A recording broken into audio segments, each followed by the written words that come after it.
They told her the babies wouldn't survive the night. But by morning, it wasn't the babies who were gone. She had walked into that hospital with hope in her eyes and love in her heart. She walked out carrying something no mother should ever have to carry, a secret that would destroy everything she thought she knew about her own life. Subscribe to Soul of Kindness for more heart-touching stories. The rain had been falling for 3 hours when Claire Matthews gripped the door, handle of Mercy General Hospital, and pushed it open. She was 31 years old, 8 months pregnant, and completely alone. Her husband Daniel was supposed to be there. He had promised. He had kissed her forehead that morning, told her it was just a routine checkup, told her he'd meet her by noon.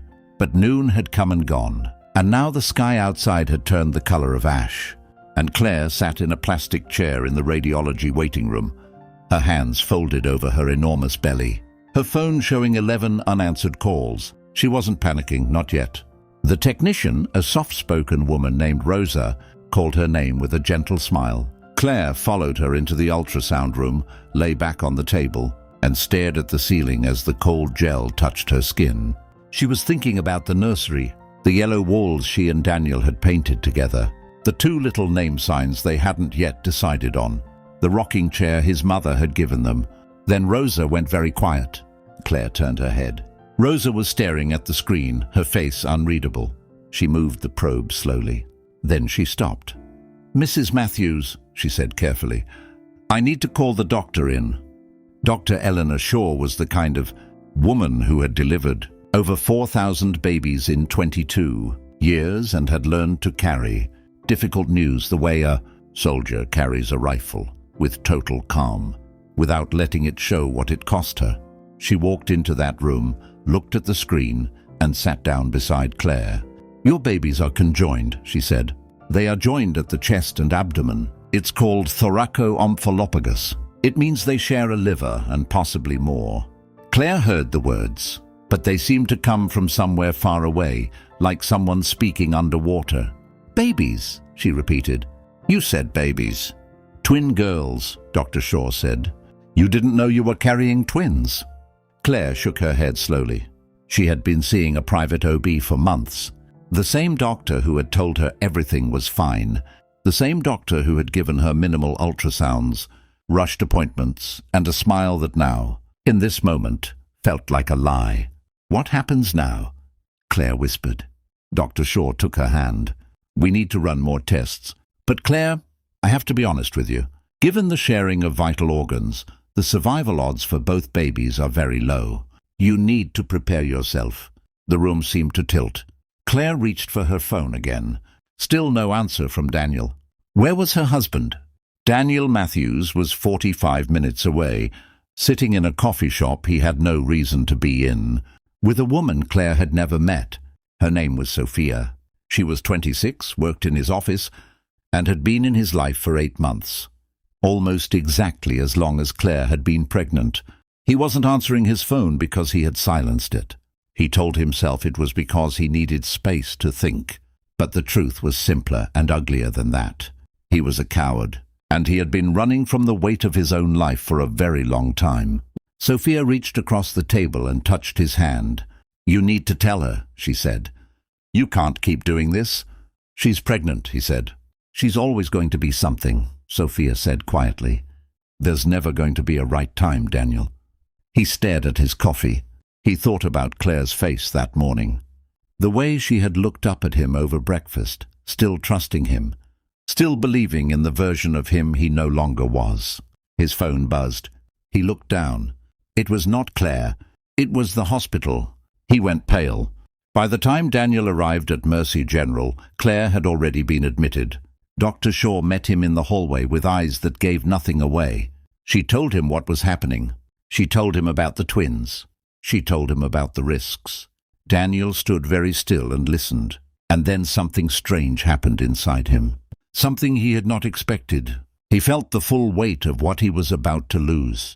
Not just the babies, not just Claire, but the entire life he had been quietly dismantling piece by piece, without ever truly understanding what it meant. He walked into Claire's room. She was lying in the hospital bed, IV in her arm, monitors beeping softly. She looked at him, and in her eyes he saw something that broke him completely. She was relieved he was there, even now, even after he had failed her all day. She was just glad he had come. "Daniel," she said softly.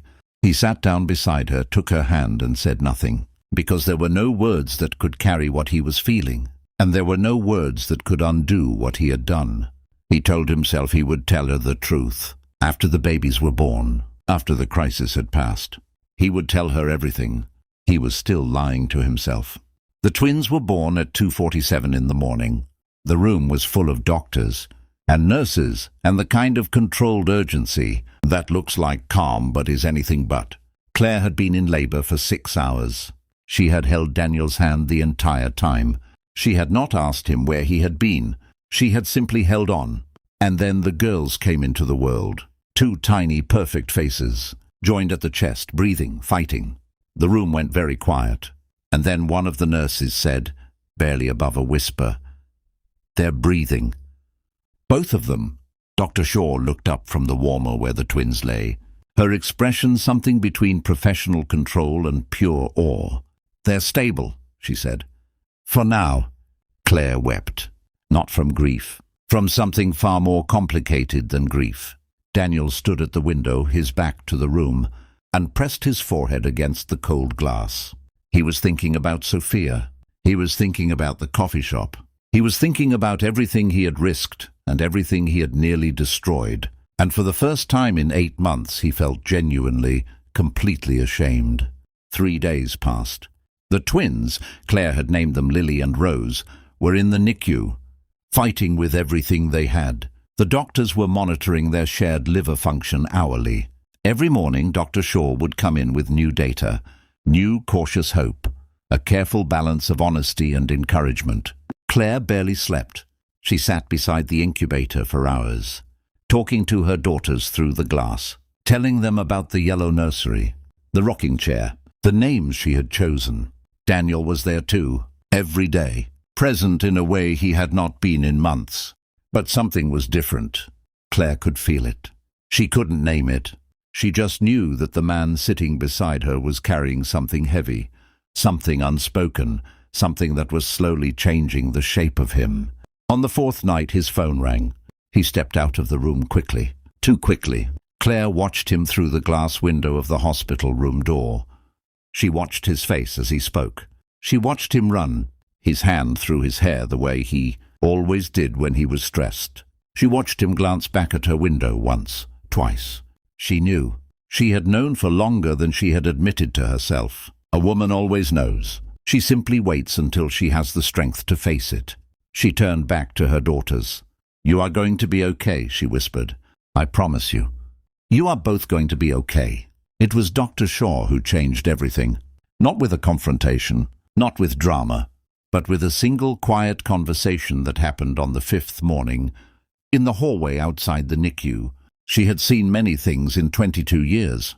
She had seen families fall apart in hospital corridors. She had seen lies come undone under the pressure of crisis. She had seen people become their worst and their best selves in the same hour. She had also recognized Daniel, not personally, but she had seen his type before, the guilt-hollowed husband, the man drowning in something he couldn't confess. She stopped him in the hallway. "Mr. Matthews," she said, "I want to talk to you. Not as Claire's doctor, just as someone who has watched families in rooms like this for a very long time." He looked at her. "Okay. Your daughters are going to need surgery," she said. "If they survive, and I believe they will, it will be the hardest road any family can walk. It will require everything from both parents. Complete presence. Complete honesty. No half measures." He said nothing. "Whatever you are carrying," she said, "you need to decide right now whether you are in or out. Because those girls will grow up knowing the truth of who their father was in this moment. Children always know." She walked away. Daniel stood in that hallway for a long time. Then he walked back into Claire's room, sat down beside her, and said the words he had been too weak to say for 8 months. He told her everything. Claire did not cry. She listened. And when he was done, she was quiet for a very long time. Then she looked at him with the kind of stillness that comes not from having no feelings, but from having too many to release all at once. "I know," she said. "I've known for months." Daniel closed his eyes. "Then why?" he started. "Because I was pregnant," she said simply.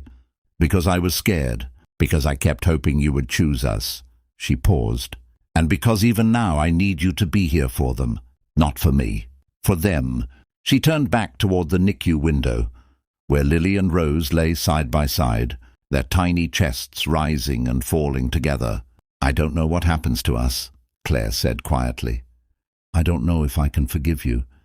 I don't know if I even want to try right now. But I know what those girls are going to need, and I know that I am stronger than I have ever been in my life." She stood up. "So here is what's going to happen, Daniel. You are going to call Sophia and end it. Today you are going to be at every single surgery, every single therapy session, every single hard day those girls face. Not because I'm asking you to, but because they deserve a father who shows up." She looked at him one last time. "And if you can't do that, then leave now. And don't come back."